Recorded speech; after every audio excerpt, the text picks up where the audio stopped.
Hello दोस्तों, welcome to complete Node JS production setup series. और ये हमारी सीरीज का 23rd पार्ट है और इसके अंदर हम डिस्कस करने वाले हैं रेट लिमिटिंग और इसको सेटअप करेंगे। देखिए, रेट लिमिटिंग क्या होती है। जब भी आप कोई एप्लीकेशन क्रिएट करते हो तो उसके अंदर आपके पास कुछ पब्लिक एंड पॉइंट हो सकते हैं, जैसे कि आपके कुछ ऑथेंटिकेशन की एपीआई। फॉर एग्जांपल, आपने एक लॉगिन एपीआई क्रिएट की, राइट। अभी वो जो लॉगिन एपीआई का जो एंड पॉइंट होगा वो तो ऑब्वियसली ओपन एंड पॉइंट ही होने वाला है, बिकॉज अगर आप उसके ऊपर ही ऑथेंटिकेशन लगा देंगे तो फिर वो कैसी लॉगिन एपीआई। तो वो जो लॉगिन एपीआई है वो एक पब्लिक एंड पॉइंट होता है। और अभी क्या हो सकता है, अभी रियल लाइफ सिनेरियो की बात करें तो जैसे कि आपने वो लॉगिन एपीआई क्रिएट की, अभी उस लॉगिन एपीआई के ऊपर कोई बंदा आता है और यहाँ पे उसके ऊपर कोई फॉर लूप चला दे। अभी इस केस के अंदर आपकी एप्लीकेशन जिस भी सर्वर पे होस्टेड है वहां पे फॉर लूप चलने के कारण बहुत सारी रिक्वेस्ट आने वाली है एक साथ, और आपका जो सर्वर है उसकी बाइक लगने वाली है। तो ये जो मेथड है जिसके अंदर हम एक साथ बल्क में बहुत सारी रिक्वेस्ट सेंड कर देते हैं और हम ट्राई करते हैं कि रिक्वेस्ट जो है हमारी वो सर्वर फुलफिल ना कर पाए, तो ये जो एप्लीकेशन का अटैक होता है वो होता है डीडोस अटैक। और अगर हम इस चीज से बचना चाहते हैं तो हमें यहाँ पे अप्लाई करनी पड़ती है रेट लिमिटिंग। और ये जो रेट लिमिटिंग है वो ऐसा ही नहीं है कि सिर्फ पब्लिक एंड पॉइंट के लिए होती है। अगर आप अपने रिसोर्सेस है उसको लिमिटेड वे में प्रोवाइड करना चाहते हो तो आप वहाँ पे रेट लिमिटिंग अप्लाई कर सकते हो, जिससे अगर कोई आपकी एपीआई यूज कर रहा है और अगर आप वहाँ पे चाहते हो कि वो बंदा 1 मिनट के अंदर सिर्फ 60 कॉल कर पाए तो आप ऐसी लिमिट भी इस पैकेज की हेल्प से लगा सकते हो, और इससे आपके जो रिसोर्सेस होंगे वो आप उसे लिमिट कर सकते हो। तो आई होप कि आपको ये रेट लिमिटिंग के बारे में आइडिया आ चुका होगा। तो अभी हम क्या करेंगे, इसे सिंपली यहाँ से इंस्टॉल करेंगे। तो यहाँ पे मैं चलता हूँ अभी VS कोड के अंदर और अभी मैं यहाँ पे इसे इंस्टॉल करने वाला हूँ। तो इसका जो नाम है वो है रेट लिमिटर फ्लेक्सिबल। तो यहाँ पे अभी हम क्या करेंगे, इसे इंस्टॉल करेंगे। अभी यहाँ पे ये जो पैकेज है वो हमारा इंस्टॉल हो चुका है और अभी हमें क्या करना है, हमें चलना है यहाँ पे config.ts के अंदर और यहाँ पे अभी हम एक फाइल क्रिएट करेंगे जिसमें से इसका जो नाम होगा वो होगा हमारा रेट लिमिटर .ts।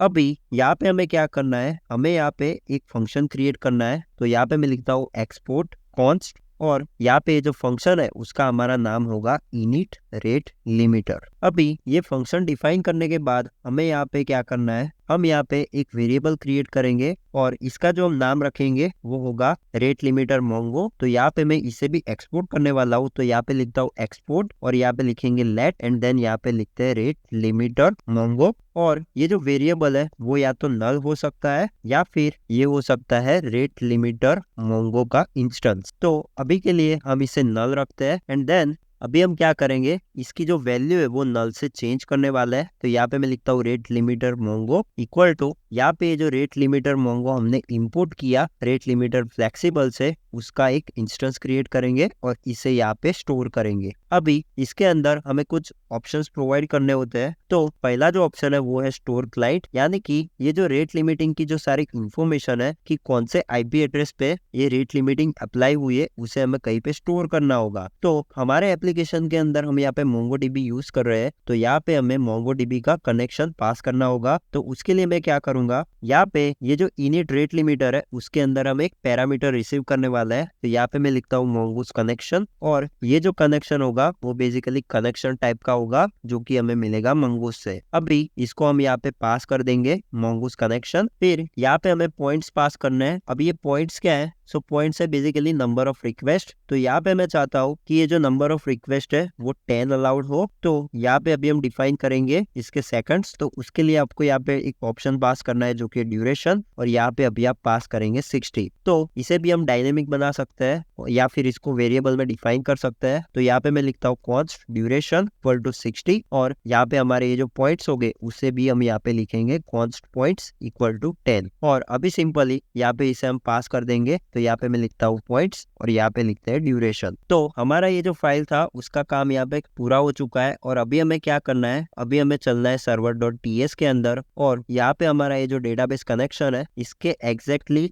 बाद में हमें यहाँ पे इसे इनिशियलाइज करना होगा। तो अभी हम क्या करेंगे, ये जो हमारा इनिट रेट लिमिटर था उसे यहाँ पे कॉल करेंगे और अभी हमें इसके अंदर कनेक्शन पास करना होगा। तो यहाँ पे ये जो कनेक्शन है वो ऑलरेडी हमारे पास है। अभी यहाँ पे अगर हम चाहे तो एक लॉग भी लगा सकते हैं। तो हम क्या करेंगे, ये जो लॉग है इसे मैं यहाँ से कॉपी करता हूँ और यहाँ पे अभी हम लिखेंगे रेट लिमिटर इनिशिएटेड और यहाँ पे हमें जो मेटा इन्फॉर्मेशन है उसकी कोई जरूरत नहीं है, तो यहाँ से मैं इसे हटा दूंगा। अभी यहाँ पे मैं इसे सेव करता हूँ और अभी हम क्या करेंगे, यहाँ पे हम करते हैं npm run dev, जिससे हमारा ये जो एप्लीकेशन है वो यहाँ पे रन हो जाएगा। और यहाँ पे आप देखिए यहाँ पे एक लॉग भी आ चुका है जो कि है रेट लिमिटर इनिशिएटेड। अभी हम चलते हैं MongoDB के अंदर और अभी हम यहाँ पे एक चीज देखने वाले हैं। देखिए ये जो हमारा लोकल होस्ट डेटाबेस है उसके अंदर हम चलते हैं और अभी आपको यहाँ पे एक स्पेशल कलेक्शन दिखेगा जो कि है RLFLX। तो ये जो RLFLX कलेक्शन है वो बेसिकली हमने यहाँ पे जो पैकेज यहाँ पे इंस्टॉल किया रेट लिमिटर फ्लेक्सिबल, उसका शॉर्ट फॉर्म है और ये अपने आप ही क्रिएट हो जाता है। तो अभी मैंने जैसे आपको बताया था कि ये जो रेट लिमिटिंग है वो आप एपीआई के ऊपर अप्लाई करते हो। तो अभी हम क्या करते हैं, जो हमारी सेल्फ एंड पॉइंट था उसको एक्सेस करने का ट्राई करते हैं। तो यहाँ पे मैं लिखता हूँ /API/v1/self। तो यहाँ पे देखिए हमने यहाँ पे 10 की लिमिट लगाई है, तो यहाँ पे मैं इसे 10 बार ट्राई करने वाला हूँ। तो यहाँ पे देखिए इसका जो काउंट है वो यहाँ पे ऐसे का ऐसा ही आ रहा है, लेकिन यहाँ पे कोई भी फर्क नहीं आ रहा, यहाँ पे कोई भी रेट लिमिटिंग अप्लाई नहीं हो रही। तो वो यहाँ पे होगी भी नहीं बिकॉज हमने उसका जो लॉजिक है वो यहाँ पे राइट ही नहीं किया। तो उसके लिए हम क्या करेंगे, यहाँ पे हम चलते हैं मिडलवेयर के अंदर और यहाँ पे अभी हम एक मिडलवेयर क्रिएट करेंगे। इसका मैं नाम रखता हूँ रेट लिमिटर,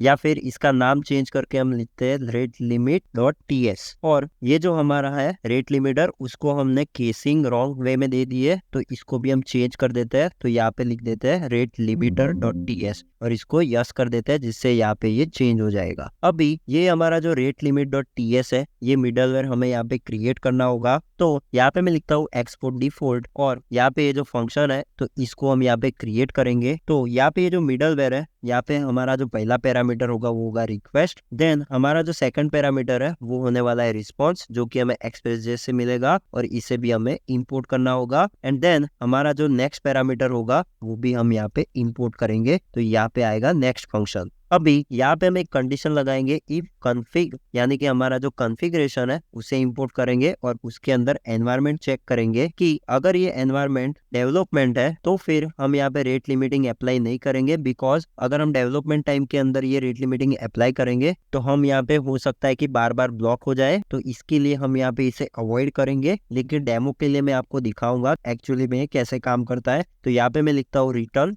नेक्स्ट, तो जिससे हमारा ये पूरा जो फ्लो है वो इधर ही ब्रेक हो जाएगा और नेक्स्ट मिडलवेयर के अंदर चला जाएगा। उसके बाद यहाँ पे अभी हम क्या करेंगे, हमारा ये जो रेट लिमिटर मोंगो है इसे इंपोर्ट करेंगे और यहाँ पे एक कंडीशन लगाएंगे इफ रेट लिमिटर मोंगो। तो फिर हम यहाँ पे क्या करेंगे, रेट लिमिटर मोंगो डॉट, इसके ऊपर हमें एक मेथड मिलती है जो कि एक कंज्यूम मेथड, इसका यूज करेंगे और यहाँ पे ये जो रिक्वेस्ट है उसके ऊपर हमें आईपी मिलता है तो उसे पास करेंगे और यहाँ पे लिखेंगे एज स्ट्रिंग। इसके बाद हमें यहाँ पे डिफाइन करना है कि कितने पॉइंट्स को कंज्यूम करना है। तो यहाँ पे हम लिखेंगे 1, यानी कि एक रिक्वेस्ट आई तो हमारा एक पॉइंट यहाँ पे कंज्यूम होगा। फिर ये जो कंज्यूम मेथड है वो एक प्रॉमिस रिटर्न करती है, तो यहाँ पे हम यूज करेंगे देन। और अगर ये कंज्यूम हो जाता है और इसके अंदर कोई एरर नहीं आती है तो हम यहाँ पे सिंपल ही रिटर्न कर देंगे नेक्स्ट। अभी इसके ऊपर हमें कैच मेथड भी अप्लाई करनी होगी। तो अगर यहाँ पे हमें एरर मिलती है तो इसका साफ मतलब है कि हमारा जो रेट लिमिटिंग है वो यहाँ पे एक्सीड हो चुका है, तो हमें यहाँ पे कुछ एरर यहाँ पे सेंड करनी होगी। तो अगेन हम यहाँ पे HTTP एरर को इंपोर्ट करेंगे और इसके अंदर हम पास करेंगे नेक्स्ट फंक्शन। देन यहाँ पे हमें एरर कोड देना होगा, बेसिकली एरर पास करनी होगी। तो यहाँ पे जो हमारी एरर होगी उसे हम मैन्युअली क्रिएट करने वाले हैं। तो इसके लिए हम क्या करेंगे, यहाँ पे चलते हैं हमारे कॉन्स्टेंट के अंदर और यहाँ पे ये जो रिस्पॉन्स मैसेज है यहाँ पे एक रिस्पॉन्स मैसेज क्रिएट करेंगे टू मैनी रिक्वेस्ट, और यहाँ पे इसका जो मैसेज होगा वो होगा too many request, please try again after some time. अभी यहाँ पे हमें इसे भी इंपोर्ट करना होगा। तो यहाँ पे मैं लिखता हूँ न्यू एरर और इसके अंदर हम इंपोर्ट करेंगे response message dot to many request. अभी इसके बाद हमें यहाँ पे रिक्वेस्ट पास करनी है, देन यहाँ पे स्टेटस कोड हम पास करेंगे। तो जो टू मैनी रिक्वेस्ट का जो स्टेटस कोड होता है वो है 429, तो इसे हम पास करेंगे एंड देन हमारा ये काम हो गया। अभी हमें सिंपली इसे सेव करना है। अभी इसे टेस्ट करने के लिए ये जो हमारी कंडीशन है जो कि हमने इनिशियली राइट की थी, इसे मैं कमेंट करने वाला हूँ अभी के लिए, ताकि हम यहाँ पे जो हमारा डेवलपमेंट के अंदर हमारा रेट लिमिटर है उसे टेस्ट कर पाए। तो ये एक मिडलवेयर है, तो इसे यूज करने के लिए हमें क्या करना होगा, हम चलेंगे यहाँ पे राउटर के अंदर और ये जो हमारा एपीआई राउटर है इसके अंदर हमें इस मिडलवेयर को यूज करना होगा।